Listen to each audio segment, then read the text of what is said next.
Hi, I'm PJ, And I'm Starfleet Boy. and this is Boatrek Live.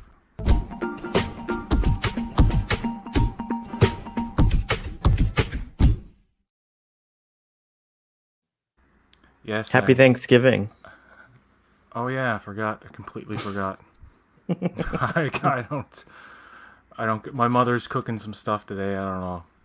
Nice. She'll give me the leftovers later. Yes, it is Canadian Thanksgiving, and me and Starfleet Boy are here today to talk about episode 8, 9, and 10 of Star Trek Lower Decks. Yes, I'm playing catch up because I want to get this done before Discovery starts. And On Thursday. what a season of Lower Decks. What a great first season. Probably one of the Yeah. best aside from TOS.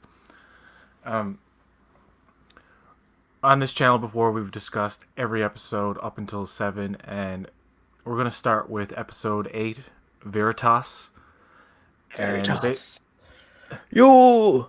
You, PJ! You tell the story! yes, a very good guest role from Kurtwood Smith, veteran guest Star This Trek actor. president is not above the law. Sorry. I don't know why Oh, I he's great. have these Kerwin Smith lines in my head. And for a guy who's getting up there in age, his performance in this episode is very energetic and very silly. Like his inflections, he's like a big baby. It turns out in the end, and it's one of these episodes. The lower decks crew gets captured, and they're taken to a holding cell, and they rise up on this platform, and they appear to be in what looks like a courtroom. The senior staff are in a hovering beam. It looks all very intimidating. Of course, the first time you watch this episode, They're you all kind like, of have no idea what's going on. It's like, why? It's actually the first time you watch this episode, it is actually kind of confusing, and it plays like a sketch comedy show. oh, It's like yeah, that's a good point. it's a it's almost as if they had a bunch of like different ideas that they couldn't fit into one particular episode, and then they're like, let's just try to incorporate it into all these like flashback stories that do kind of connect. They do connect, but like it's also random, isn't it? It's super random. Sorry, it's super random, and I didn't think about that. It's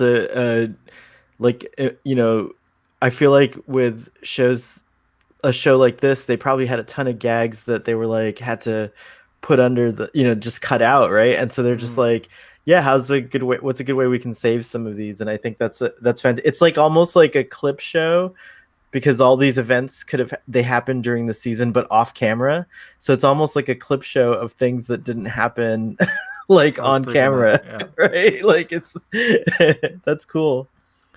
I was thinking that too. Yeah. Audience, just let me know if our me and Starfleet Boys audio levels are Oh yeah, on the same level because I've been having audio issues lately, but I think it's resolved. I But think yeah, so too. my favorite story in the episode is Tendy's, the whole the redacted eyes, and I just bleeping out yeah. words unnecessarily, like "rom bleep Yulin," like stuff like that. And it's not just a bleep, it's kind of like that error sound that the Enterprise the computer makes, right? It's like Yeah, or like I can't yeah. do it. I can't do an impression of it. Yeah. Eh. It's very The funny. the funniest gag in the episode, I think, is they're scanning. They're not and they're not scanning. Wait, they're scanning Tin, again, and there's tin, more and more. tin, Yeah, that whole team too. They had all the tattoo they had, insignias on their necks, tattoos. yeah. There's a few Trekkies I've met over the last couple of years that have actual. I think Sorcerer Johnny also has one. Who's on Twitter a lot doing really cool stuff. But anyways, I would never think I would never want to get a tattoo. I'm not a tattoo person, but if I were forced to get a tattoo, like to save my life, it would definitely be a Starfleet insignia. Like the arrowhead or whatever. Yeah. I would I have no desire to ever get a tattoo either, but I don't even know if I would put Star Trek on my body. I just don't want to do. I don't know. I want to be yeah. I want to be buried in a Jewish cemetery. No, I'm joking. You need to, yeah. I don't know if that's still a requirement. No, I was recently watching Big Bang, and Howard mentions that or something. He wears sleeves with fake tattoos on them to make it look like he's cool to pick up goth chicks. It's so stupid. I don't know why I just rewatched that entire show. It's like Earl Grey Trekkie says, "I'm never going to get a tattoo. Not a fan." Hey, all three of us here, we're not going to get a tattoo. Like I said, though, if I had to, it would definitely be the arrowhead, though. Like if my life depended on it, sort of thing. Yeah. Oh, by the way, shout out to one of the flags on here is Scotland. So I know Earl Grey Trekkie's from Scotland, and so there you go. I'm tempted to do a Scottish accent now, but it would probably offend Earl Grey. Yeah, well, don't leave Earl Grey Trekkie. Actually, by the way, how do I should ask Earl Grey, what does he think of James Doohan's accent? Oh yeah, it's a good question. Any other Scottish? Does it sound phony to him? I don't know. I think I asked him when on Starfleet Boy, but I don't remember the answer.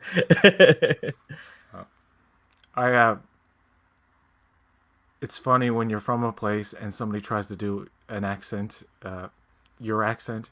It always sounds weird. Like I can imagine so many people from Boston hear Boston accents in TV shows and movies. Like, we do not sound like that.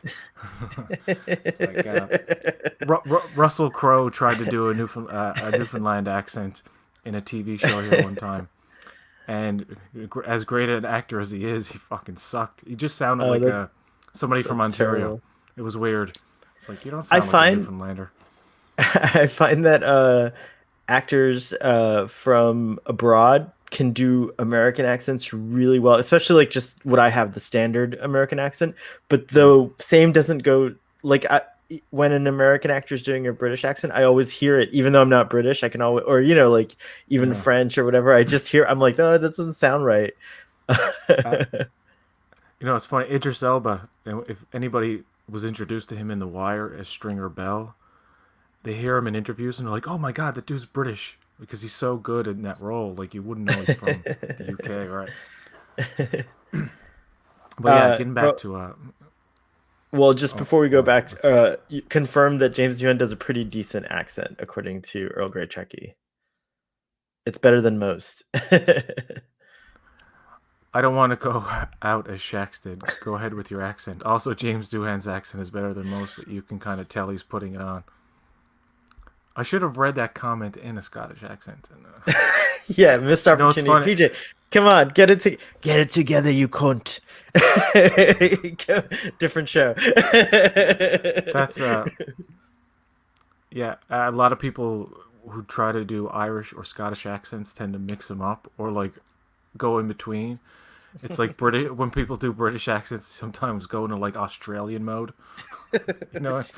But anyway, getting back to Lower Decks. Yeah. Yeah. So there's another story in the episode where I think Rutherford. Rutherford. Yeah. Boymes is good too, but Rutherford's probably like the one that I had the most laughs at, just because of all the geeky references in the museum. Oh, yeah. And the bird of prey. I mean, it all comes together, doesn't it? Right? Like you said, but it's just funny. I think that one had the most bang for my buck. You know what's funny about the Rutherford story is that was the part of the episode upon my first watch where I was like getting a little bit frustrated because they were skipping over all the important parts of the mission, and whatever Rutherford and Shax and is it Billard? Billups, yeah. Whatever they were doing seemed kind of interesting, and it seemed like it could be a whole episode. You know what I mean? Right, and right. Then it was just skipping over all the important parts, and of course the joke is that he doesn't remember all the important parts, and he ends up like waking up in a Gorn wedding, and then I believe another Gorn wedding or the same one or something like that. Oh, by the way, there's a lot of Easter eggs.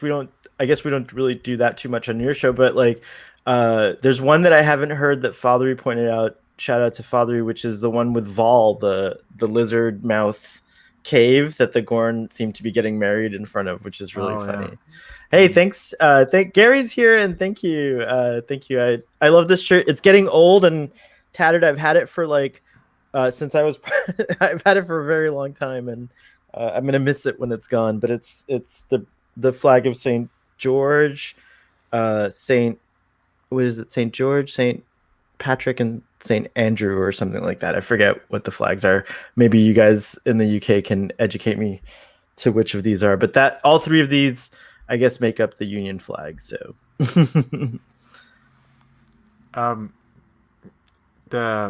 We also get a cameo from John Delancey as Q in this episode, And that was, and there's a I whole think that bit was where that was like pretty much was, what like marks this episode in the pantheon of all Star Trek episodes, right? Like when you get a Q cameo, it's kind of a big deal. even that one episode of DS9 that he's in where like it's almost a forgettable episode, but everybody remembers the scene where he's boxing Cisco. Like if you ever think of the DS9 Q episode, it's always that scene, and that's just classic.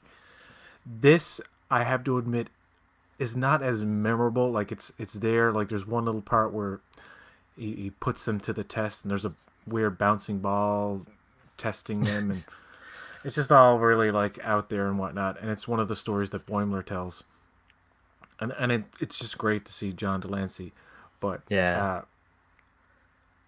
I would like to have an entire Q episode of Lower Decks. You know I what I think mean? we're gonna get. I think we're gonna get one. I think Q's gonna be a reoccurring character. I hope so. Anyways. Hopefully, yeah. There's also the story of Ransom hitting on the salt vampire, which is kind of funny. And some people got mad. Some people got mad that the salt vampire in TOS was not the last of its species, but I didn't mind. I even thought that was suspect because, like, how many times have we, not that I'm saying that this, like, not that I'm saying that, like, oh, this is the case every time, but we've had extinct species, and then they find the last two on a rock somewhere off the coast of New Zealand. Like, so it's possible that there could have been one or two more salt vampires are out there.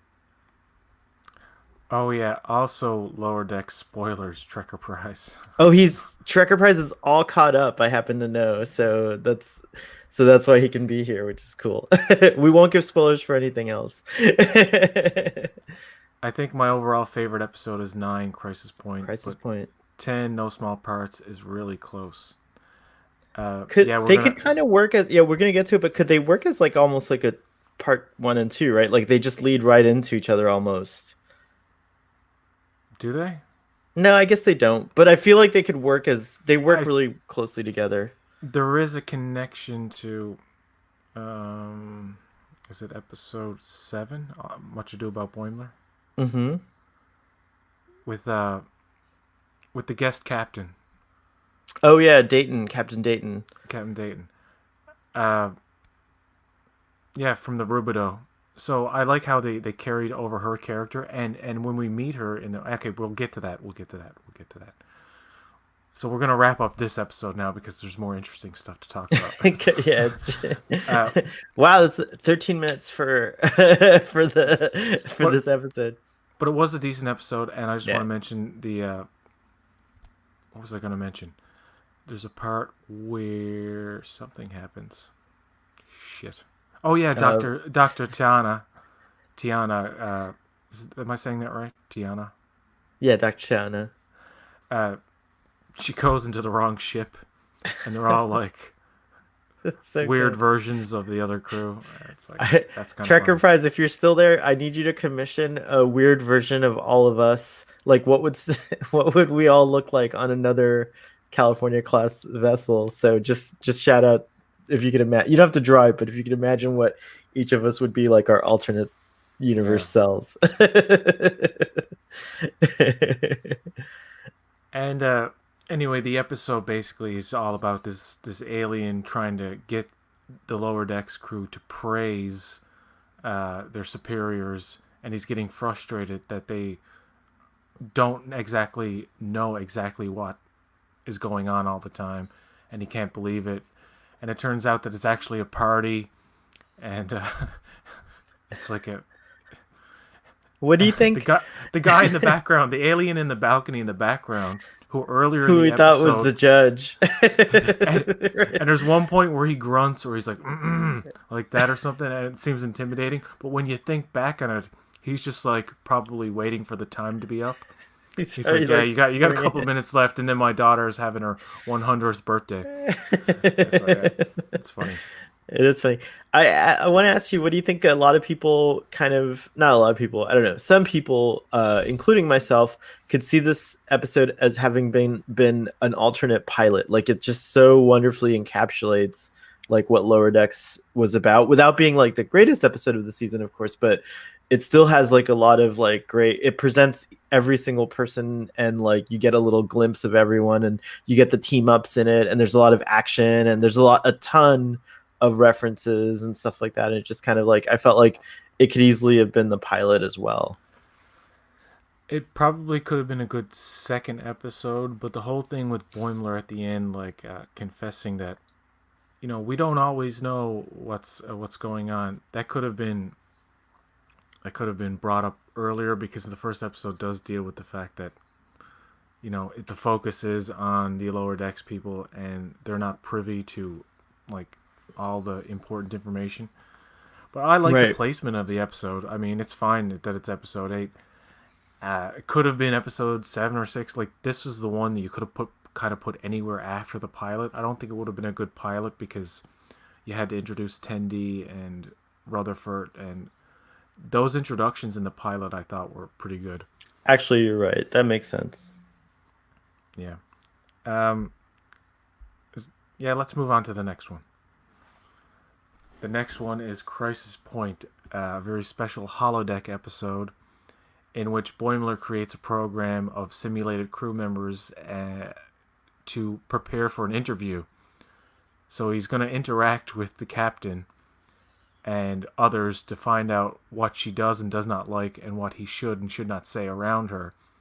But Mariner hijacks his efforts and creates a little movie called, what is it, Crisis Point, Rise of Vindicta? This is a really Crisis special episode. Point, Rise of Vindicta. I Hi, love how Sleepy the Trekkie. I Sleepy Craftsman. I like how the aspect ratio changes, and like you have the film grain and the film dirt and stuff like that, and it's very cinematic looking, and they do poke fun at excessive use of lens flare, not only from the JJ movies, but the actual more proper use of lens flare, like in the motion picture, which is one of the very early examples of like a space film that used light properly. You know what I mean? Like it looked very cinematic and real, as Right, opposed like to when the like torpedoes launch, you see a lot of lens flare in those scenes and stuff like that. Yeah, you're right. And and actually, episode 10 has a nice, the circular or whatever you want to call, like the natural. Oh, that's bad. I didn't mean to do that little okay sign, but the the circular like the circular thing, lens flares that come from the suns. I would have made it episode 3 or 4. Yeah, it's interesting. You could kind of swap them around like that. Um, and Robbie even said episode 8 was going back to episode 8 for a second, was Mike McMahon's favorite. I remember reading that somewhere too. But going back to this one, you're right. The lens flares were like nuts. All the cinematic things. It's even the not just the lens flares, but like the lenses that there seem to be. Like of course there's no real lens. It's animated, but even the yeah, lenses they seem to be using are like the ultra wide angles, like 16 millimeters or even like 10 millimeter lenses, and then the whole show like letterboxes like during the sequence. And yeah. it's really funny. I think I saw somewhere online that it was pointed out that when they're leaving the holodeck, you still see the letterbox like in the holodeck, which is really great. Yeah, there's a shot where Tendi gets frustrated and leaves, and Right. you see a shot of her in the hallway, and it's 16:9, and then it cuts to an opposite angle of Mariner in the holodeck from the outside view, but inside you could see the bars above and below her and all of it. It's pretty clever. Those are really really nice touches. Like Yeah, it and all and kind of flows into this like wonderful like feeling. and I the the aspect ratio change and the film grain and the scratches and whatnot. You can almost imagine you're watching a 90s animated Star Trek movie. Not necessarily as far back as the 80s, but like like if you watch like Beavis and Butthead from the 90s, or even like the old South Park movie in HD, you see that film grain over the animation. You know what I mean? Because it was actually there Really were good. those frames were actually or South Park was digital, done digitally to make it look like cardboard cutouts, but of course the movie was printed on film, and that's Right. what the transfer is, right?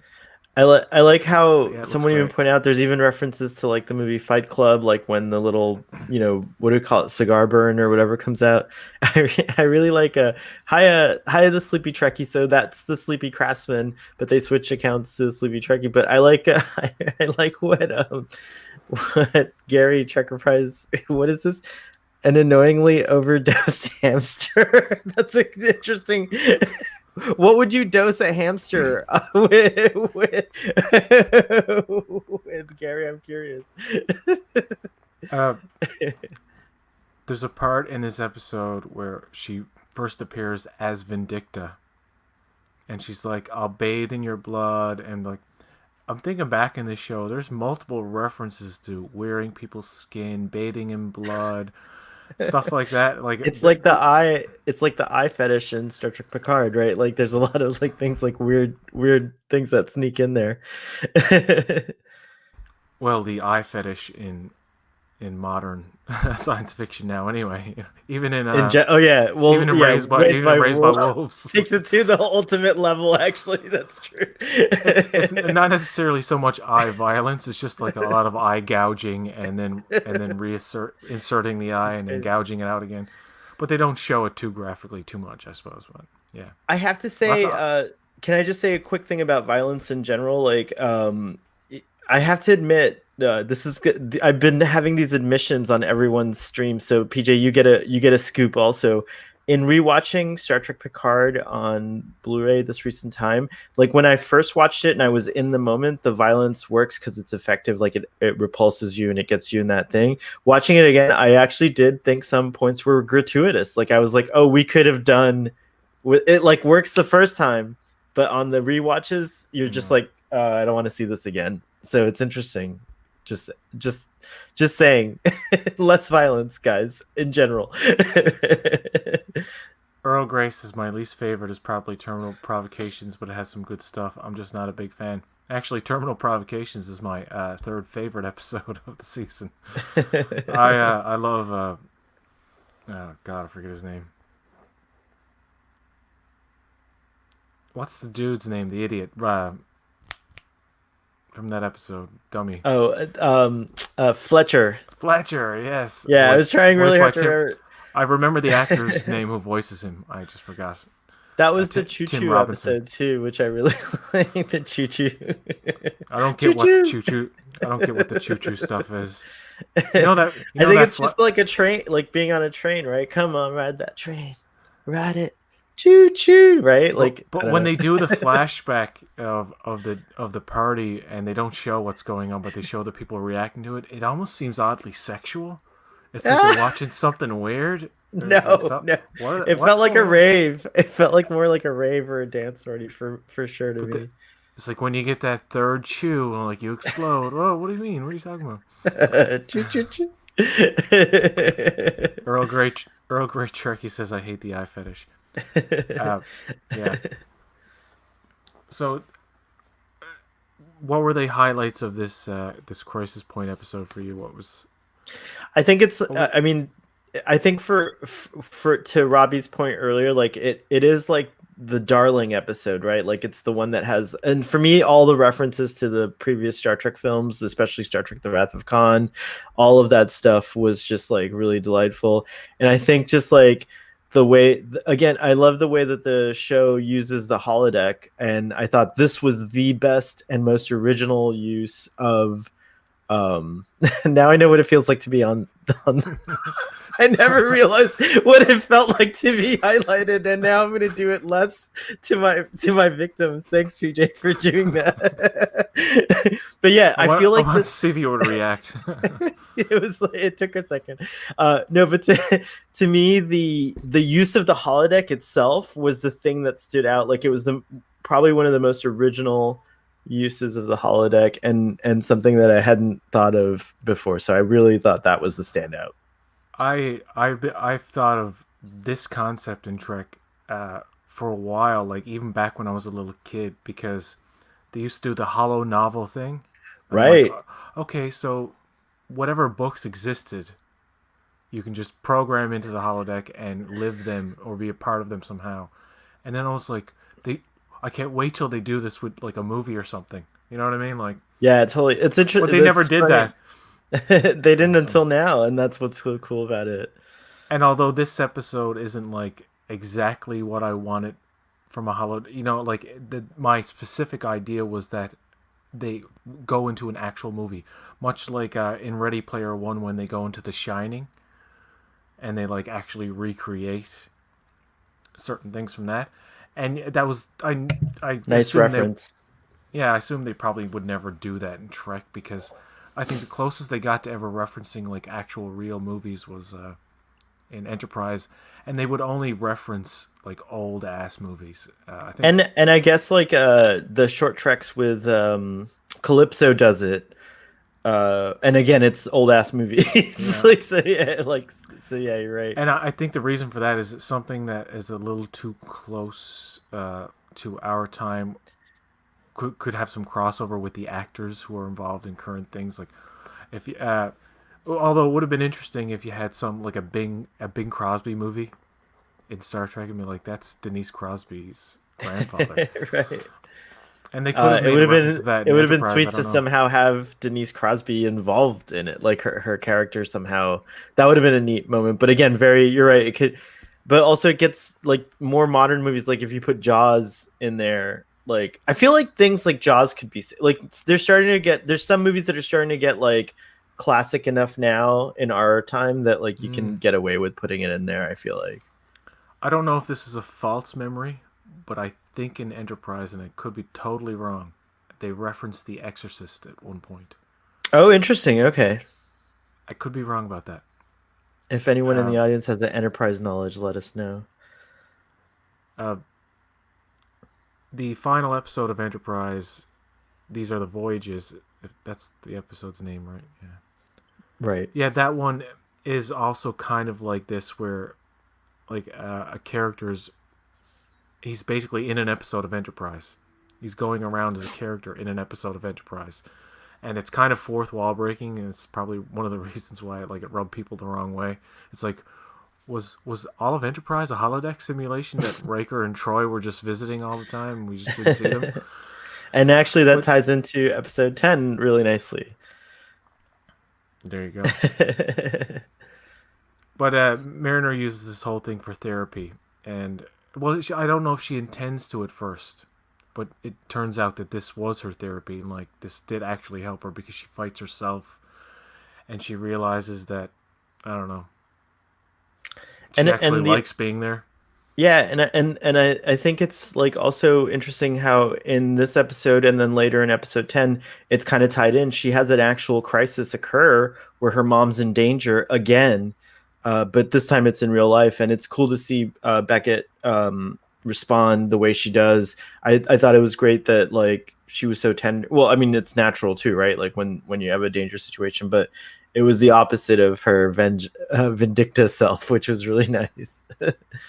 And I really Yeah. liked holodeck created Mariner. I thought she was like, like there's this whole thing throughout the whole season of Mariner, has this chip on her shoulder and she's constantly trying to like disprove herself, if that makes any sense, right? Like Mm, it's the opposite of being, proving yourself. You're just letting people know that you're not the greatest shit, you're not the shit or whatever, right? yeah. Um And I like how in this episode that comes to a head in episode 9, and she has to face that once and for all. And then that change seems to last into episode 10, which I also like. So that was pretty cool. Yeah. Earl Grey Trekkie just pointing out, I don't know if The Exorcist was referenced in Enterprise, but they did watch some black and white films on the series. Yeah.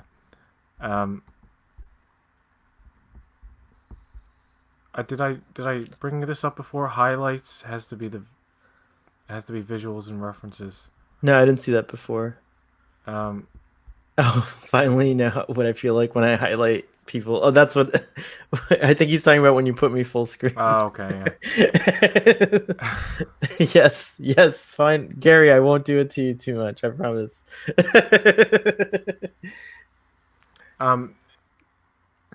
Just also in this episode, there are a lot of like just visual, just awesome things, like the ship crashing into the planet, and there's a funny line from the computer where it's like, warning, the ship has crashed. It's like, it's not really a warning now, is it? There's so much stuff like that. I love it. I didn't catch that the first time around. That's funny. And I also love how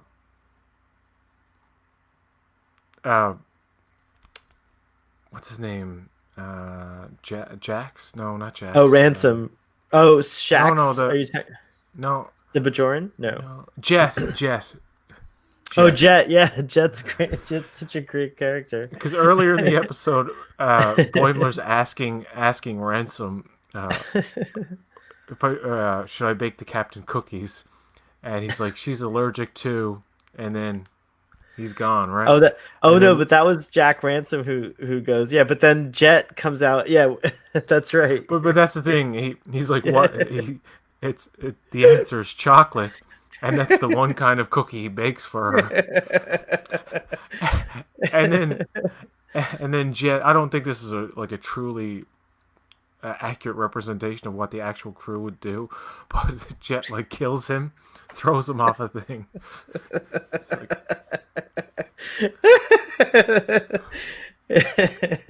And of course the joke pays off at the end because Boimler's gone through all of this trouble.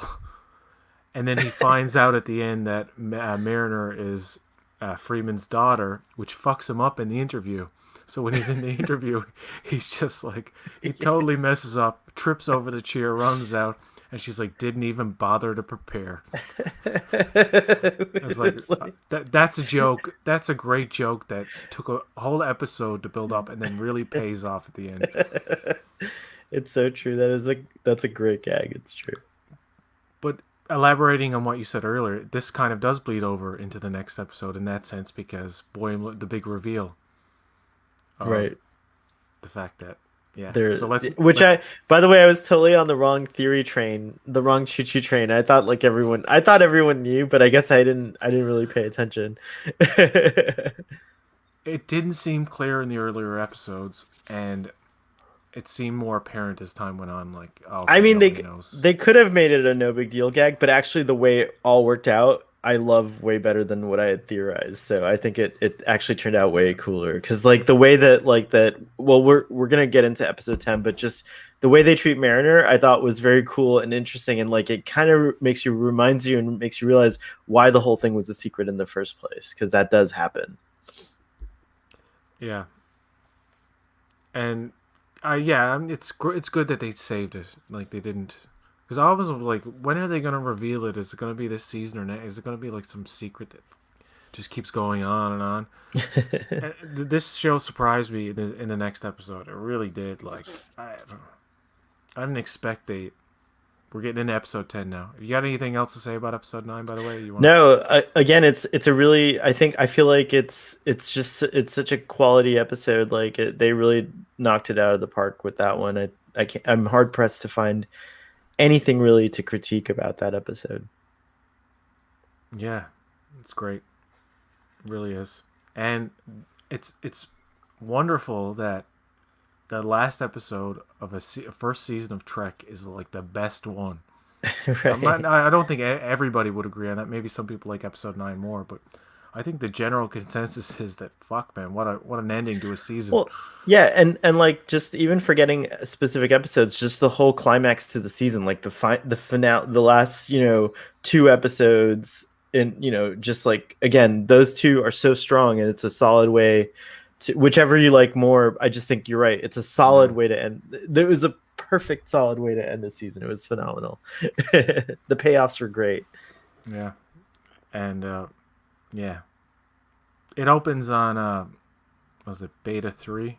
Beta 3, Landrew. By the way, fun time the other night. Thanks for joining me on that. Uh, Last of the Archons, right? Return of the Oh, Archon. Return of the Archons. The Archons, yeah. So they go back to Beta 3 and they find out that they're back worshipping Landrew again.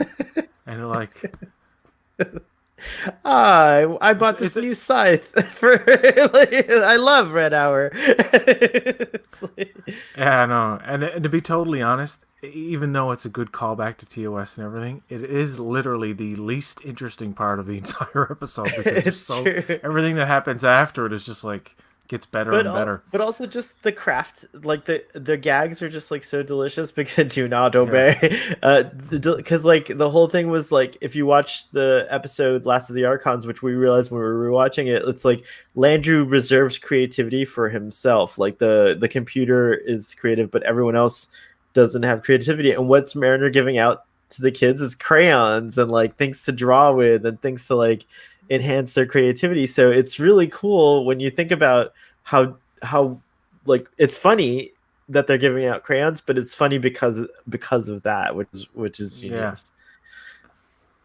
That's Oh, yeah. Tracker I Price never says thought he of that. fell in love with yeah, it's true. Tracker Price says he fell in love with Captain Freeman in this episode. Let's see. I love Hold on. I love episode 10's Titan setup for season 2. More of Riker, Troy, and the beautiful Luna class Titan. It's a brilliant tie up to the show. I agree. You read Trekker prizes.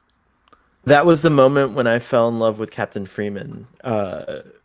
The Landrew moment, right? When she's like, "Don't make me, don't make me paradox you into destroying yourself." It was really funny. It's true. She's really great, and she Yeah, also, again, she laments about with Jack. Again, it's funny, but it's also very serious, and it kind of gives us like a clue into where the world is headed and what's going on in the Federation and stuff like that, without being, even though it's not super serious, they do get on a serious note for a second. So yeah, where yeah, she's like lamenting about like how did we let them go back to worshiping Landrew? How did that happen? Like yeah.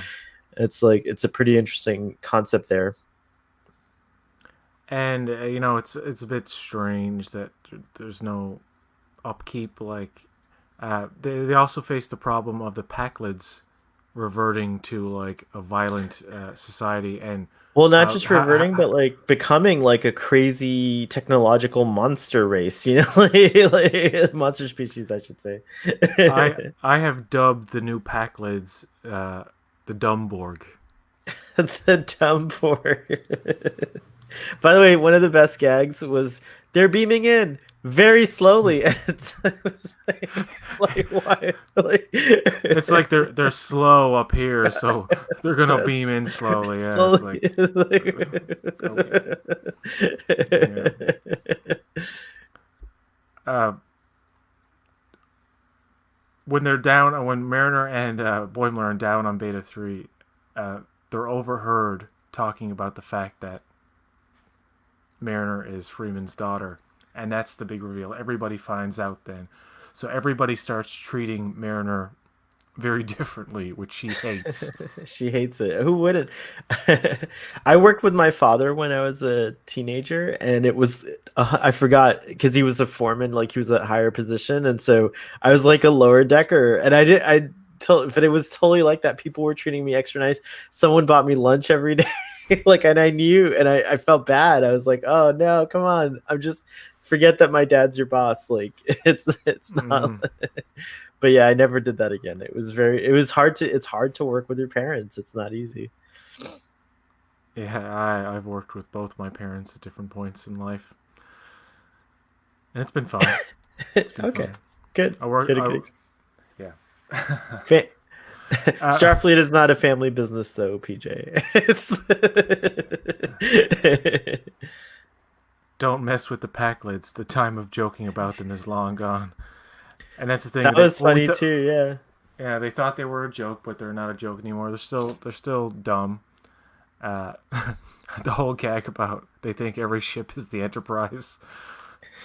And I think what's interesting about the Pakleds, in the, everyone calls them dumb, but clearly what that's like something they've developed as an advantage, right? Like it's worked for them all this time because, like, I mean, look at what they did in what was the name of the episode in TNG where the Pakleds appear? It's called I the name escapes me, but it's the one where Geordi goes over and right, but they fooled fixes it. Geordi and the Enterprise, right? Like that was something they totally did, and so I think they've figured out a way. It's kind of like playing possum, like playing dead, and then Samaritan snare. Samaritan snare, and that's what it was. It's like you're being a good Samaritan, and you get no good deed goes unpunished, as they say. It's true. And you're absolutely right about that. Like they're the the way they present themselves can will give you a false sense of pity, I Non-threat. guess, or you might Yeah. you yeah no, no you would let your guard down, and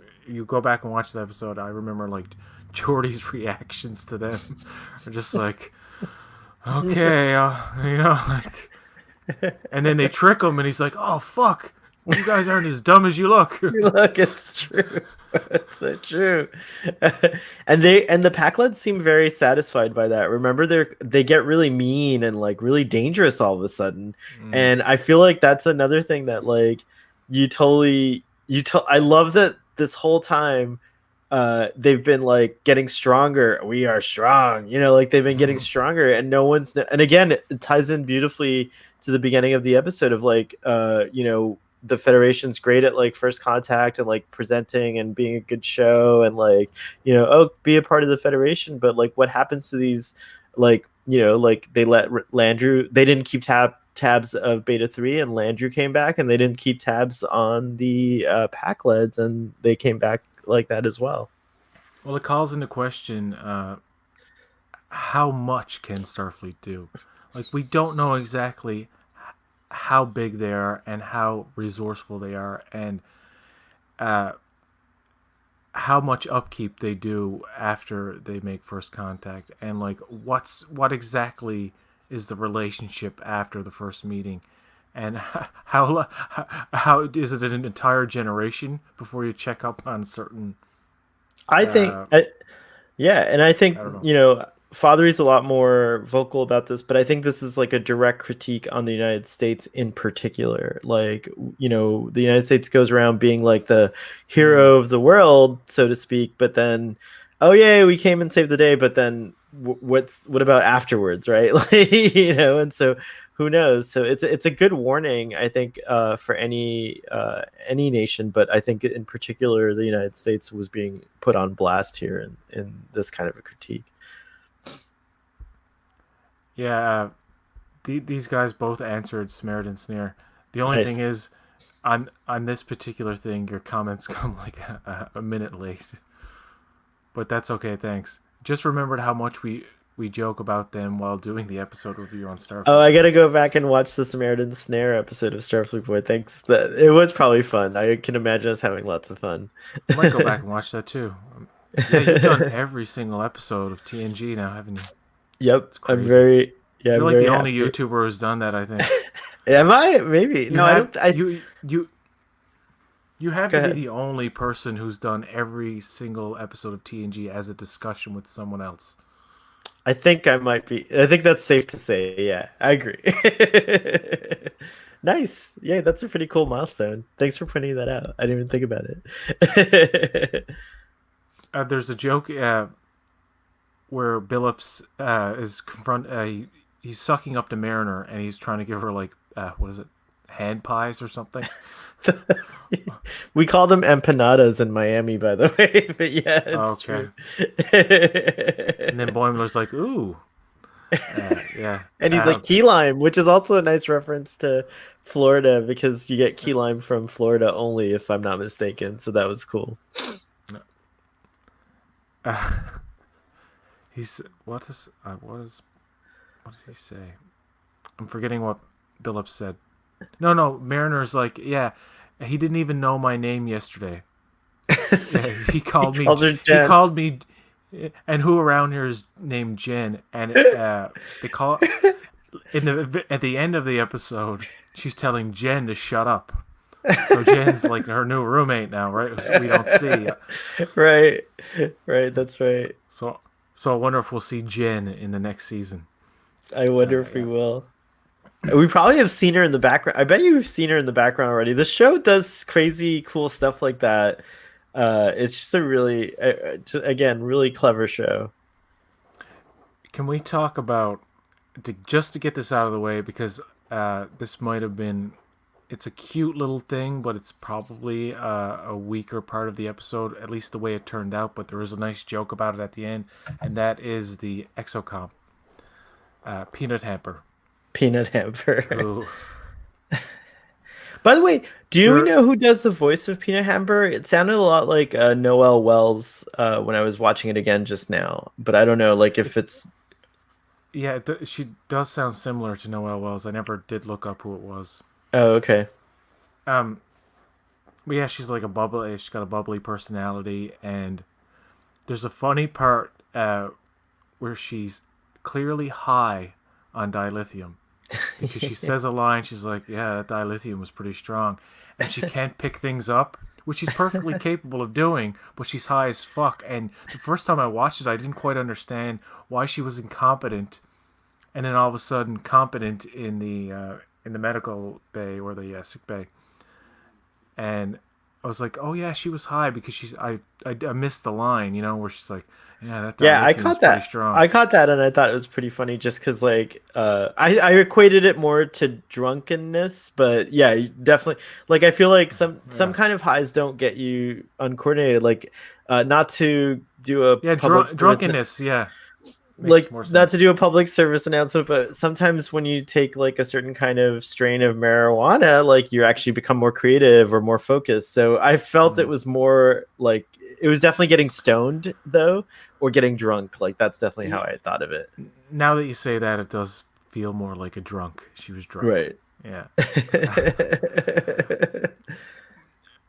but you know that shows that Peanut Hamper, drinking on the morally job the first bankrupt. day is Yes, morally like, bankrupt. it's true. Well, also Peanut. What's interesting is like we get more of that. Peanut Hamper is such an interesting character because it's we get more of that later where they're like, I only joined Starfleet to piss off my dad. Like so they're obviously not into it, like, which I thought is a riot because the exocomps were so like innocent and kind and nice in the first time we meet them on TNG. I guess And that's what I put were they into them, but like, were they not self-sacrificing as well? yeah, they were self-sacrificing, and then here we have Peanut Hamper, It's like the who's total just opposite. like the total opposite of all that, and it works really well, and it works on this in that same sense of like subverting your expectations, which is what the or like Father pointed out, like psyching you out. The show loves to psych you out, where you Yeah. think it's going one way, and then they turn it on you, and it's really funny, and it could be off-putting, but it's also very funny. I've seen some complaints that it's like, okay, you introduce a non-humanoid member of the crew and you make them an incompetent boob who bails out when they're needed the most. I'm like, that's the joke. That The is the joke, joke. the joke is that this exocomp is a little twerp. Like, she Yeah, that literally, is.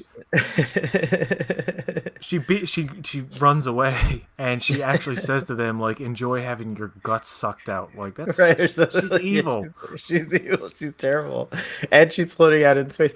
I also just like that we have these potential villains being set up for future seasons or future episodes. Right? Like Mm. I could totally see Peanut Hamper coming back. I could totally see Badgie coming back again. Like it's just like there's like really like funny, and they're like it's what's cool is like the Packleads are the big bad of the whole season, right? Like it's kind of like reminiscent of how what is that? Is that the end of season 2 where the Romulans are like we are back Picard in TNG? Like Oh, that's you season 1.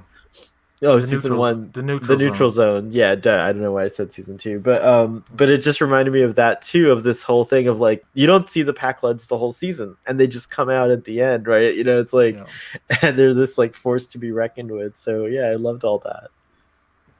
Um, this is also the episode where Boimler's trying to get a transfer to the name of the ship escapes me, but it's not the Oh, Titan. It's the Sacramento, the sack. They call it the sack in the okay. episode. So And yeah, then it's cool. Mariner gets the idea of if I go in a new ship, I can reset. I can go back to normal. I think deep down she does not want to do that, but Yeah, she's just being Mariner, and she does this thing where she fixes herself up and acts really but professional, and that it's like was pissing Boimler off. and she's even doing the same like little walk that he does, the little Yeah, speed walk that he does, and her hands, she's very formal and standing at attention and stuff like that. The details were really great regarding that. You just glitched out for a second. I don't know if you're still there. I'm here. I'm here Oh, okay, cool. on my camera. There you go. I the other thing is like I thought was cool was like seeing Mariner like polish herself up, and like you could see like a real big difference, like even though it wasn't that like big a deal, she just kind of like tidies up her hair and like rolls down her sleeves, like she looks like a Starfleet off, like there's a whole different vibe that occurs when Mariner goes formal in that scene. Yeah.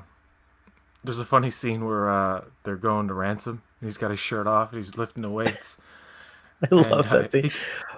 he can't make a decision. And then he's like, "I need to think." And that part, that particular shot of him like lifting the weight, trying to think, I laughed out loud the first time I watched it. I like the introduction of like whatever it was, like e-paper. It was in a pad. They like he actually had a piece of paper in his hand, and it was kind of shiny. So I don't know if they were suggesting that it's electronic paper, that it like like pads can be that thin, or that like you could be writing on that. There's an interesting thing watching TOS. Like Captain Kirk writes on paper a lot. Like he actually uses a Mm. pen or a pencil. Like, and it's like it's funny Oh, because you have none of that by the time TNG, like I can't think of one instance where they're like really, I'm sure they write in journals and stuff like that, but it's very rare compared to how much you see it. And I thought it was very interesting that Boimler's service record was printed somehow, or like it's just like on a piece of paper, which was interesting. it looked like a plasticky kind of. Yeah, like it was shiny, like it looked like it could be electronic, but like meant to simulate Yeah. paper, which is something that we're working on. E-paper is a real thing that people are trying to make happen, which would make sense. Hmm. Another thing in this episode is I'm trying to just think of like, because there's so much. Like you go back and watch So this, much. like they just managed to cram like so much into 22 minutes, and it's all really good. Even Rutherford and the whole cycling through the different personalities That was is so funny. delightful. Yeah, it's true. Uh, What's the mode he's in before he goes back to normal, where he's kind of singing? He's like, "Someone has to go onto the ship and put the virus there." It's like musical mode, probably. I don't know. um, I forgot to mention the whole Packlet's destroying. Did we mention that? Well, we briefly touched on Captain Dayton coming back, but you're talking about Yeah, destroying the Solvang, the new ship, right? The new Captain Dayton's new ship. yeah. Like I love how wants to keep it all clean, and she's She's wearing like, you can't even socks. have your shoes on. I love that the shoes are actually lined up on the bridge. If you look at that shot again, all the Okay, yeah. shoes are like lined up on the sides of the bridge. It's just really funny.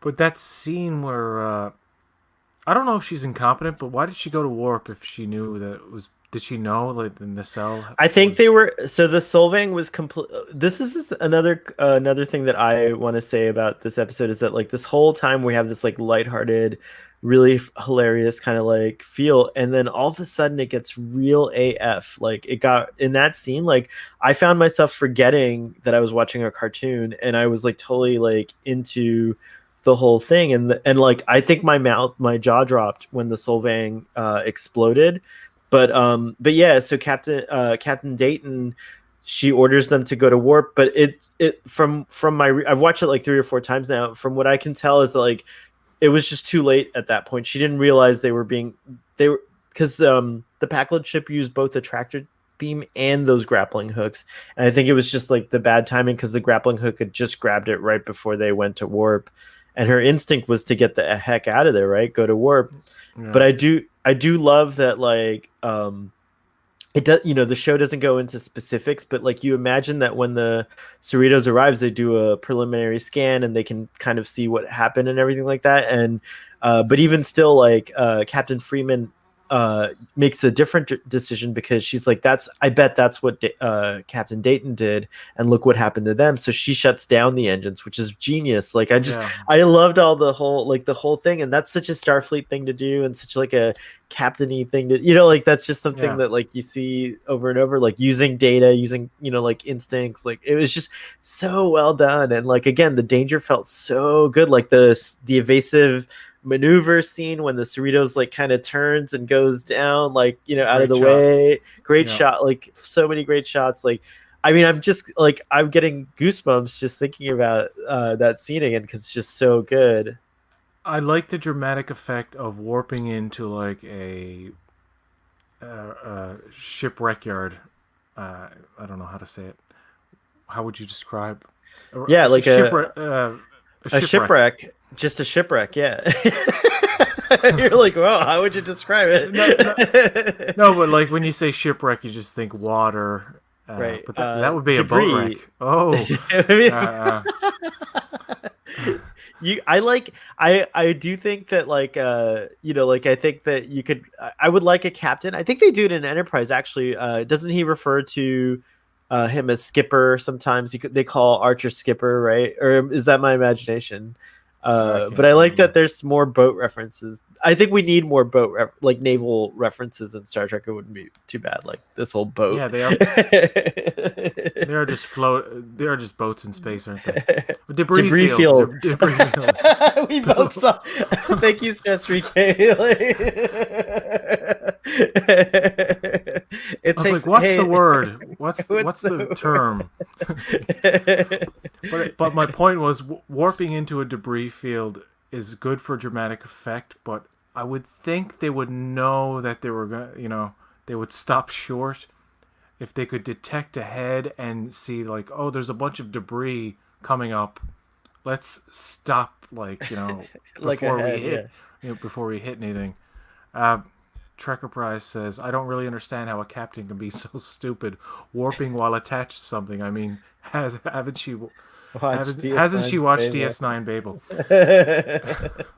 I I also think that the warping into the debris field was intentionally an homage again to the 2009 Star Trek when the Enterprise warps into the debris field over Vulcan. Like, I think visually it was definitely like very similar to that. Even like the hull of the Sylvan kind of floating by and stuff like that. And Yeah.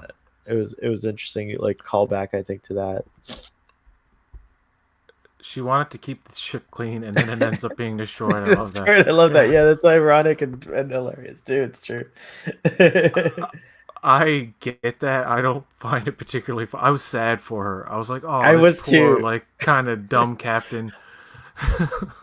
And by the way, I think, who was it? Sean called the show like ballsy or brave. It is. It's a freaking brave show. Like it got real at the end here in the last episode. Like, we lose Captain Dayton, who's a reoccurring. We thought would be a reoccurring, who's hilarious. Like, like, I definitely wouldn't have minded a few more Captain Dayton jokes. As we went on into the seasons, right? But no, gone the whole ship. Like, that's like a heavy toll. And then of course we lose Shax. I'm sure you're going to talk about that too, but yeah, it's pretty heavy Yeah. and bold. This is the perfect example of how the creators can give us something with dramatic heft, but also be still absurd and in that animated kind of style that necessarily wouldn't translate over into live action so well. But then you see the Yeah, dramatic action parts, and you're like, oh, I can totally see that in live action. You know what I mean? yeah. Like then, of course, at the end when If you took all the jokes out of the whole season, you would still have a really good story to tell. mm, Uh, just the drama stuff that does like kind of weave in throughout the season, I think you could really, I could see it anyways. I don't know about you. yeah, like I don't know. Some people would say like this is canon now. Like I'm like Well, I don't I'm want to. I think that like the comedy. Actually, I'm glad we're talking about that. And I hope we talk further. None of the comedic stuff affects canon. Everything, as far as I'm not a canon cop. Like we could get the canon cop in here on this, right? mm, But like, it's easy to just not worry about all the comedy. Like it's very easy because like when it comes down to it, like whatever the personality of the exocomp is, it doesn't represent all the exocomp's personalities. But what we do get is a check in with where exocomps are, and we now know they're ubiquitous. Some of them are serving in the Federation. They've had generations of them, so the exocomps are no longer created by humans, but exocomps are creating other exocomps. So like, there's a lot of things that like when you calm down and like really think about it, like it like actually does build the understanding of the world. It does push us a little bit further forward in Star Trek, and it does line up. I think it's perfectly fine. I think everything's canon. I don't see what would not be canon about this. What could not be canonical about this show? I love the show, uh, but it's one of these things that like all modern Trek where I have to pick and choose what I believe to be like 100% in the history books. Well, give me an example of something that's not in the history that Well, one of in. my third favorite episode of the series so far is Terminal Provocations. It is one of the most absurd. It's the Badgie episode. It's the one with Fletcher. Like that is just so. Just imagine Badgie in a live action setting. Like, come on, dude. Like that whole thing. You And you can't you can't even imagine Badgie you can't imagine Badgie in a live action setting the way that it's presented here.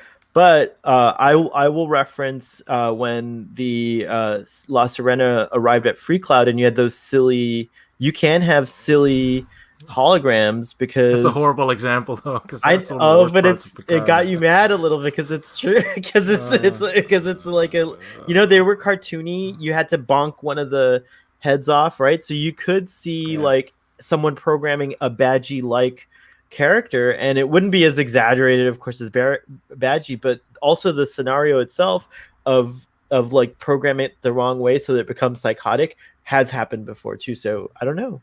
Again, Yeah, yeah, I can if if I were forced to, like say if I was given the task to take each Lower Decks episode and make it a live action make it would never happen. This is just hypothetical, of course, but hypothetical, yeah, it's a nice little thought experiment. I like it. Yeah. exactly, it's a thought experiment. To take every single episode and to translate it into a live action show that would still be a comedy, mind you, but would be more believable in the universe. I would have to take some of the elements and dumb them down or make them less exaggerated or for example the say the first episode where the monster is suckling on Boimler and spitting him up and like the whole absurd kind of Looney Tunes animation style that they do in some parts of the show, it wouldn't translate. So I would have Well, that but monster that's with not the a milk. question of canon, right? Like those are just right. Do you know what I'm saying? Like that's not a like canon But is like can Badgie exist? Yes. Canon is not necessarily how the show portrayed Badgie, right? Or like the suckling, like that could happen. Like you could get like scooped up by a giant benevolent gummy oh yeah, spider and like get but spit out, and it would look different. It would look more like Jurassic that's what I'm Park, I saying. think. It would the physical trauma that a cartoon character can go through Can does not take. equate with what Yeah. a you know what I mean, like that kind of thing. Right. And even in Terminal Provocations, the artificial life form that Fletcher inadvertently creates, that would be Naked Gun level parody in a live action translated beat for beat. You know what I mean? Like, Yeah, you know, I think tonally Star Trek Lord. I think it's a matter of tone, not canon, right? Like because you could actually have that, exactly. Yeah, that's a better way of saying it. like for using it. I can't find a Star Trek reference. I'm sorry, but using what's his name that turns into the Vision. Uh, what was the bad guy in the Avengers movie? The Oh, robot bad guy. Ultron, Ultron. Ultron is kind of like the beginnings of Ultron is what that reminded me of, is like Fletcher, Ultron Fletcher, right? Like this weird like monstrous thing that's forming itself from all these different, I don't know, like but like I think it would just be the tone would be different, but the everything's plausible as far as as I can see anyways. And you know what? I could totally see Boimler show up in Picard season 2, or even Freeman or Mariner. Oh You know my what I gosh, mean? it'd be And really cool. Yeah. I could believe that those were real characters, and that their lower deck stories were a cartoony exaggeration of a more serious, but perhaps even still comedic Right. time that they had on the Cerritos. You know what I mean? Like, Like I'm think of not. how much you laugh just with, like, just in your job. Yeah, there's a lot of Yeah, laughter in life in general, and I think it's just not shown on screen in Star Trek because that doesn't serve the story or the plot or the tone, and it's not a comedic show obviously, but this is. And so we have to, yeah, I agree. we got a few comments here. Oh yeah. I didn't. We're learning that We got Starfleet lost. does advance people to captain before they are ready. The triples captain, the short treks comes to mind as well. Yeah, that's a thing with modern Trek. It's like, why are certain people at this rank, and why are certain people captain if they seem like slightly incompetent, like Dayton? Up until now, Star I don't Trek know. has always kind of gone out of its way to, like, I mean, like really, like the two most famous Star Trek series are about the captains of the Enterprise, and then you get like Captain Cisco and Captain. So all the captains have been like these extraordinary captains that change history and affect the Federation. Like, Cisco with the Dominion, or Janeway with the Borg. They all had these like huge impacts on like the story, but there are hundreds of thousands, or not hundreds of thousands, but thousands of captains in the fleet. Not all of them were promoted correctly. I liked in Picard, Captain Vandermeer, Rios's. I'm sorry, I brought Picard in here again, but Captain Vandermeer, Captain Rios's captain. He was a good, solid captain, but he made like some serious mistakes, and then he ends up committing suicide. Like that was a heavy thing. Like, and then we also have, like, who knows? There could be all these other stories. I think I always use Captain Harriman as a joke because he started out rough around the edges. He wasn't ready for the captain's seat in his first mission. I mean, he kills Captain Kirk. Like, can you imagine that guy's like trauma after that? Like, he didn't know that the Captain Kirk went into the Nexus. He thought Captain Kirk died to save his ship on its maiden, on its Yeah. trial run. So like these are things that like are there. They're just not the main focus of the story. I guess yeah. There, especially with the California class and certain classes of ships, there can be like average captains who are Or competent, Captain. but compared to the big guys like Janeway and Kirk and Picard and Cisco, they just look they don't look as good. Badgie is so brilliant it will never fully be deleted from the hard drive. But yeah, Badgie's not going anywhere. Anywhere. No, it's true. Badgie still he still incorporated himself into that chip somehow, and I even when know. they repaired the Cerritos, they could not detect him. I don't think. And it's scary. Badges could be in the network, right? Like he could be everywhere. I may Although not I mean, like go ahead. if Badgie's the winner of that episode. I may not like terminal provocations, but I like Badgie. Badgie might be the most memorable invention of from Lower Decks. That's yeah. Yeah, he's like definitely. I should have worn my Badgie shirt. Actually, I'm not a big merch guy. I don't care about merch. I love people who have merch, and I love people who show off their merch. But This is my Badgie. I wouldn't mind a Badgie plush toy of some sort. I've had this Badgie since I was like 10, by the way. This is like as old as some of you in the audience. Earl Grey Trekkie. Just kidding.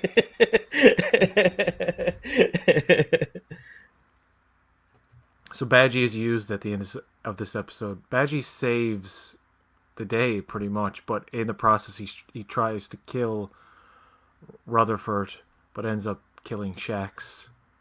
I know. I love that. I love how Shax.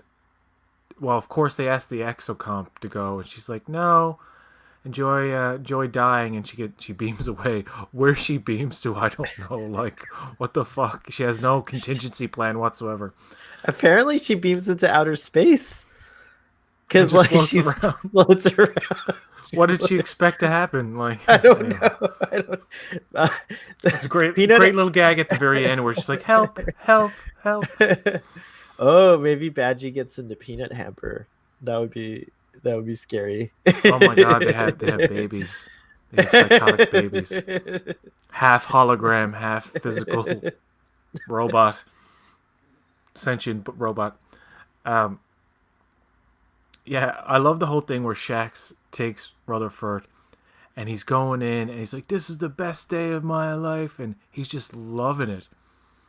And then, of course, he finds out that the ship's going to blow up and he saves Rutherford's life. Fucking loved it. It's one of the best deaths in Star Trek. Yeah. Like, I could not believe how well it was executed. And I actually was like, "Oh my god, no, they kill Shax." I was really bummed. I was calling couldn't believe myself it. baby bear on all my streams this weekend, and like it really like Shax was like I think Shax was one of my favorite characters just because like the silly stuff he says and how he's like a really good guy, but he also like has this like lust for action and adventure. Like like he's like but yeah, and the fact and to have Bajoran characters, I just really like the Bajorans as the freedom fighter aspect of their history and stuff like that. And but yeah, it was very sad. Like I feel like that's the thing. Like it was bittersweet, right? Like it was not like it was not what I was It expecting was nice. from this at all. But I loved it. And yeah, to quote Bon Jovi, he went out in a blaze of glory. Yeah, so He really yeah, did. And he knew he was gonna die, and he's like he's happy. That's what I love. yeah, yeah. He's he's like a Klingon almost. Like Bajorans and Klingons are actually very similar. Very similar. And Yeah, I think yeah, like I mean, if it was a Klingon character, he would have been like, "Today is a good day to die." Like you could yeah. totally have heard that line coming out. So yeah, it's totally true. Oh yeah, and the nickname Baby Bear, which is Sure. kind of touching. Uh, the Packlets teamed up. If the Packlets teamed up with Peanut Hamper, that would be great. Hopefully, Rutherford's memory will partially return, and he'll call himself Baby Bear. Yes, and Rutherford does lose his memory, and we get one of those classic Tendi fake outs where she seems like she's disappointed with something, but she's actually really excited about it. Yeah. He And says, yeah, "Don't take it personally. I don't remember what I don't remember," or something like that. And yeah, I thought that was funny. Also, it's like they're very interesting characters. Like, definitely want to see more of Rutherford and more of Tendi in season 2 for sure. definitely. Well, yeah, we'll see. I can't wait for season 2. I mean, Jesus. I know. Okay, let's get to the juicy part. The Titan swoops in and saves the day. FNA, man. So good. I know that like it's an once it happens you're like, "Oh, of course the Titan came in," but I didn't expect it when I was watching it for the first time. Like Mike McMahon posted a tweet that said, "You guys try to watch it or avoid Yeah. social media because there's going to be a big like people are not going to be able to handle themselves." And it's true. After that, like you saw the Titan everywhere on the internet, like because it was a big deal. But like when I saw it happen, and I'm feeling it right now too. It's like I got goosebumps. I was crying, PJ. Like tears were coming out of my eyes. Like I was so happy. It was like a really weird experience at 2:30 in the morning, like Yeah. to have. The Titan has been. It's I forget. I'm sorry, but I forgot the guy's name who like designed it Oh, I'll originally. find it for you real quick while you go on though. But yeah, it's a fantastic looking ship, and I should have had an image prepared, but I didn't. But who cares? You've all seen There's it. guys, there's like there's shit ton of images of the Titan. I have to admit, I never fancied the Titan, but seeing it animated and moving around and doing its thing, now I'm like, oh man! And I actually want to get. I You could get the Eagle Moss made a model of the version that was designed. We'll find out his name in a second, but now I actually specifically want, because it's slightly different, the version that they created for Lower Decks. It's pretty awesome. Yeah, it's a beautiful. I love the look of the ship in Lower Decks, and if it ever appears in some live action version, they should just copy that exactly. Okay, here's another thing. It should have been at the end of Picard. Like Riker should have been commanding the Titan, not the I forget the name of the ship he was on that he commandeered. But why couldn't the Titan just pick him up? Like that could have been a moment in Picard that, like, I know I've been watching the Blu-ray, and there's a lot of interesting philosophies that went behind Picard, and how they like made their decisions about like what, callbacks and things like that. But it could, but I'm glad Lower Decks got it. Don't get me wrong, because it's epic the way it happens. But it could have been an epic thing to put at the end of Picard for sure. That would be one thing that I would concede to as well. Yeah, and by the way, Riker and Troy have appeared in TNG, Enterprise, Voyager, um, Picard, and now Lower Decks. That's awesome. Like they're like the well, I think Jonathan Frakes in particular holds the record for being in most. The designer of the Titan, you can follow him on Twitter, is Sean P. Torongo. I don't know if I'm saying your name correctly, Sean Torongo. But he designed the USS Titan, the Luna class starship. He was the executive producer and co-creator of Action Mice animated series. He's an illustrator for New Belgium Brewing. So check him out on Twitter. It was cool. He was the one. His tweet got trended because he was so excited that no one told him that his ship was gonna debut, and so he was just like through the moon. And it was cool to, like, not something that like is on screen, but it was cool to see that in the Twitter world, to see like Yeah, someone who designed something just like going crazy and being so happy about it. I was not aware of him, but I'll check him out. Yeah. Um, Jonathan Frakes did a good job of sounding younger for Lower Decks. I thought, yes, he.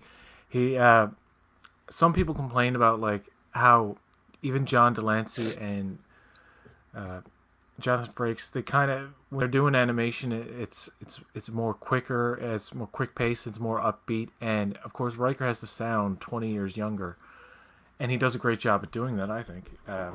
Yeah, Jonathan Frakes his voice hasn't changed much over the years. I think that's like something that's true. Like I don't mind, I'm not that nitpicky where I want the voices. Like I'm okay with John Delancey having an older sounding voice. Like you can actually hear in what's the Star Wars movie with that what's it called? I'm trying to think of the name of it. Clone Wars. No, the Star Wars film that came out. It was the first a Star Wars story. It was Oh, Rogue One.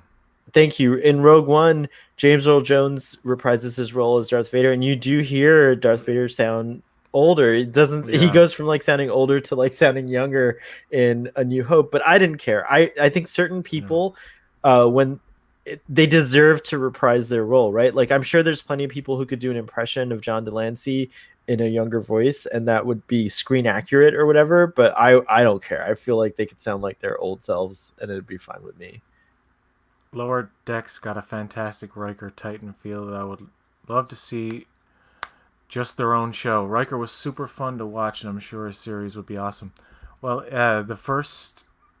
we know the first episode, at least of the second season, does involve the Titan and Boimler over there. And by the way, of course, Boimler gets transferred to the Titan, much to Mariner's dismay, but he doesn't care. Huey has interesting. I mean, Jack Quaid has interesting parallels in his two shows. By the way, I just want to say that, like, we're not talking about the boys, but What, there was two finales in the same within the same yeah, day. he had two finales on the same day. And there's like, we'll talk about this. I'm sure PJ, if you'll invite me to your boys stream, but I want to talk about some of the similarities in the two characters in general that I observed. Don Lewis, Who's Don also in the Lewis boys? appears in The True. Boys, who plays Yeah, Captain Freeman, and and of I'm course pretty we sure have there's Carl one other Urban. one. Not, who? Carl Urban plays Dr. McCoy in the Kelvin movies. Oh yeah, yeah, and that's another Star So Trek connection. connection, yeah. So don't be a Maybe the don't be a cunt, Huey. I can't do it good. maybe the Titan looked on the Peanut Hamper's com badge and picks her up while taking care of the Oh my pecklets. gosh. Wow, it's Butcher. You channeled Butcher. That's crazy. I gotta do Um them all as Butcher now. Now you I gotta really do do. well as Butcher. But wait, before you say Peanut Hamper gets picked up by the Packlets would be delightful. I think Maybe, it'd be funny. yeah, That's true. You are weird. You make us go. yeah. It's make like- make us go. make us go. You can make us go, PJ. We are smart.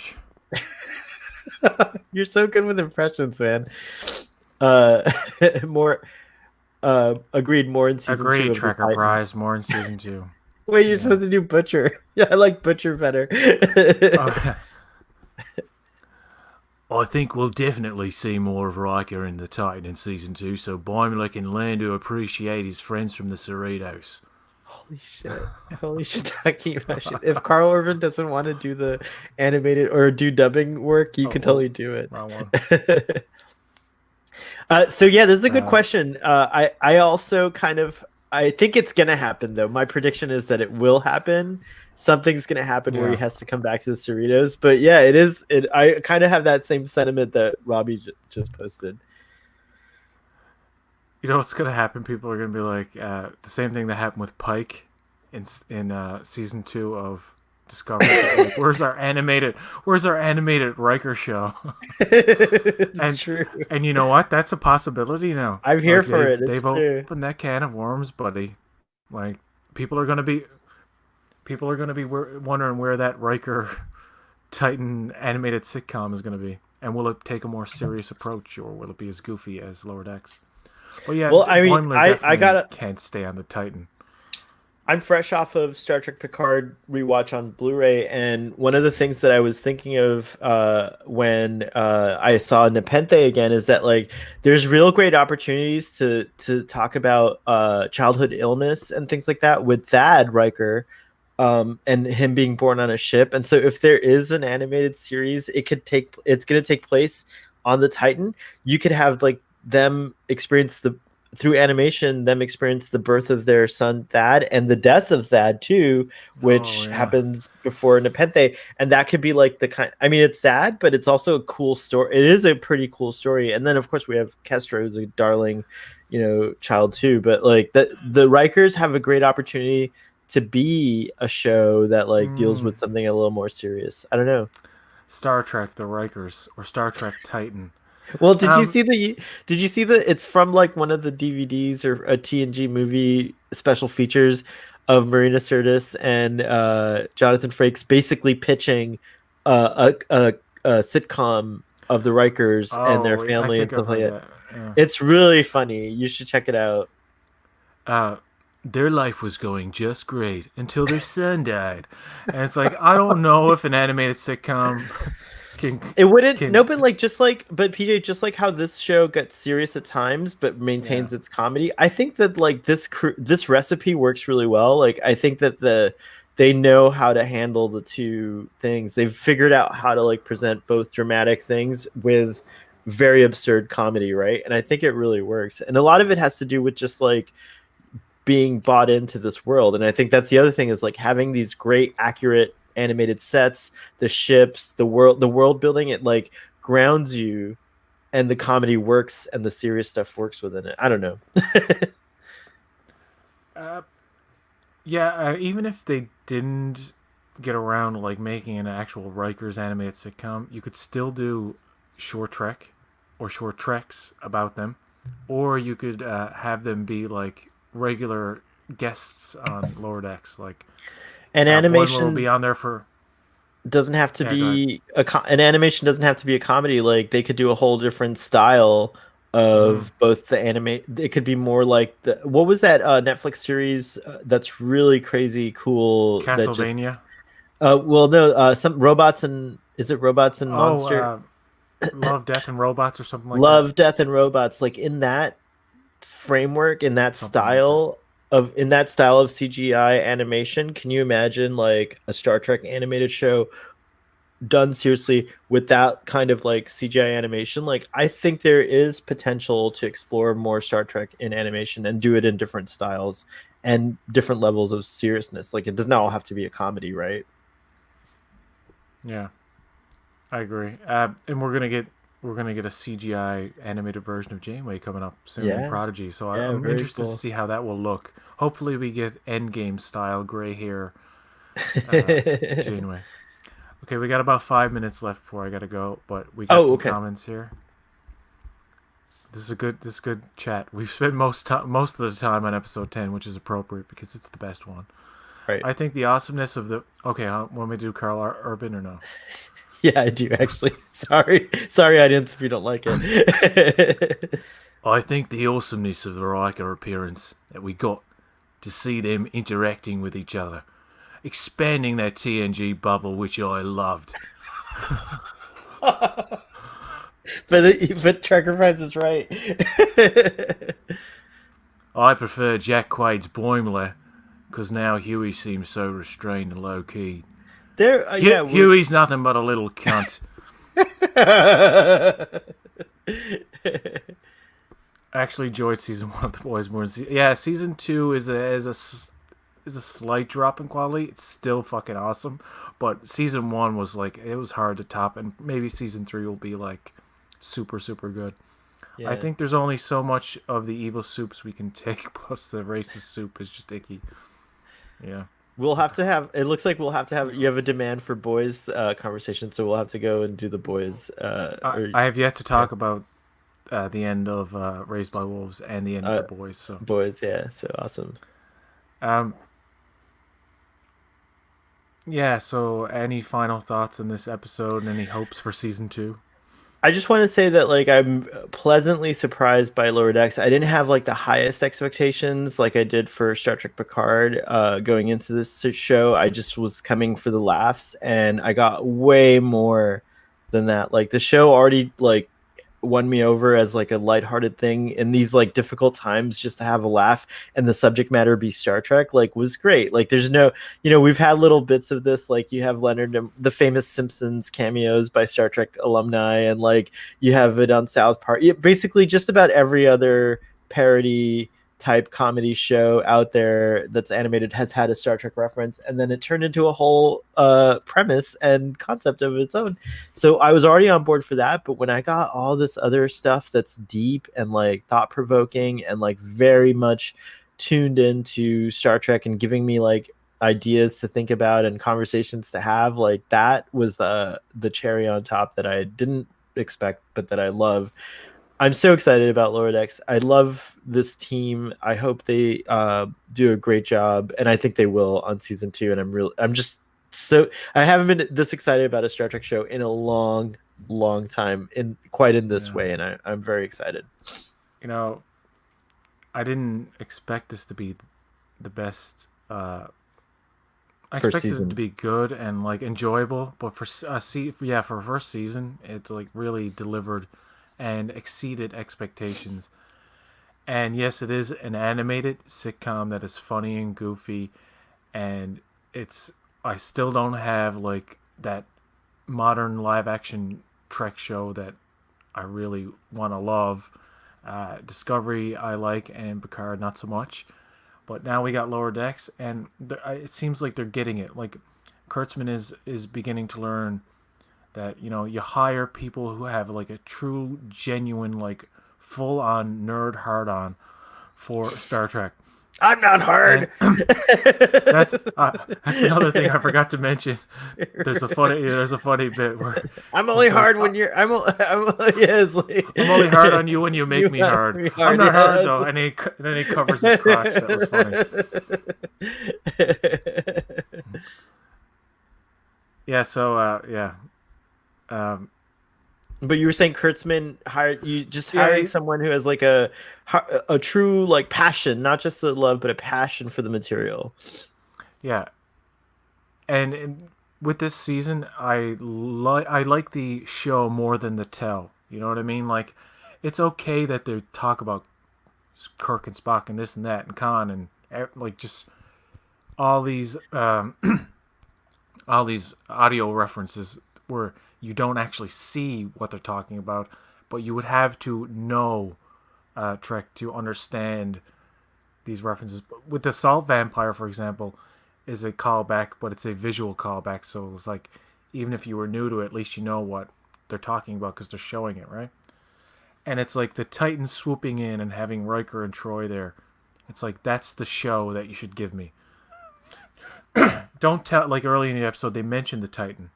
It's like, don't just tell me about it. Fucking show me at the end. And they it's not did. the first. Going back to Fletcher, Fletcher gets transferred to the Titan. I mean, the Titan's been looming, but that's what's so clever is like you didn't expect this exactly. Like yeah. Yeah, it's and hope. The only thing I want out of season 2 is less name drops. Like, it's fun. It's fun. Like, references are fun, but it can be a little overkill. And I find the last 2 episodes, excuse me, handle references much better. Is like they're more cleverly incorporated into the story. And when you get to the last episode, which is the best one, it's the one where you think about the references the least, and that's the best stuff because it's an actual story that's engaging and keeps you interested. And the little cherry on top, of course, you know, the Titan swooping in with Riker and Troy is just like, that's how you please With fans. the TNG That's how music. with the TNG music. And by the way, I didn't mention episode 9 and 10 also have great scores. Yeah, So, yeah. they really do. They do. Yeah. So we're gonna leave it there. We've gone a good hour and a half talking about episodes 8, 9, and 10 of Lower Decks. Yeah, thanks no for problem. having me. Thank you so much for coming on and discussing these episodes with me. It's been a lot of fun. Of course, in a few days, it's Star Trek Discovery Season 3 time. It's gonna be so cool. I got so excited. I ordered the Eagle Moss Discovery XL model, so I'm actually I was not in love with the Discovery from the beginning, but she's grown on me, and I can't wait to see the model and like kind of look at her from all the different angles and stuff. So I'm very excited about that. Well, Discovery has a lot to live up to. It does after that Lower Decks. Lower Decks. I think. Can I just make a real quick closing remark? Going back to Mike McMahon for a second, like to me, Mike McMahon is such an exciting prospect for Star Trek because I think he is going to influence all the shows. Like I think people, I don't know, like I personally don't have the time to go and dive into, so I'm just going mostly by my own gut feeling and like my community and the people around me. But I've never seen so much positive response in the modern Trek, like since Discovery. Lower Decks has had the overall most positive response, and I feel like if that's true for my little community, then maybe it's true on a bigger scale. And I think he's going to have like a great influence on Star Trek. He's kind of like the Pablo Hidalgo and Dave Filoni rolled up into one of Star Trek. Not to compare you to anyone else, Mike McMahon, but that's how I feel about Mike McMahon, and based on what I've seen in Lower Decks. That's a great way to end the stream. Praise to Mike McMahon. He's done a great job. And team. and team. And it's amazing that this show was animated from home. Done mostly remotely, and they managed to pull it off great. So we'll leave it there. And thank you for everybody who watched today and commented in the chat. Yeah, it was fun to participate, to hang out with you guys. I don't want to be that guy, and I was like, should I say hit that like button and subscribe? Yes, please. I'll be that guy. Hit the like button, subscribe, because actually there's like 5 of y'all or 6 of y'all that we're here, so hit the like button, and so that would be cool. All right, until next time, folks, live long and prosper.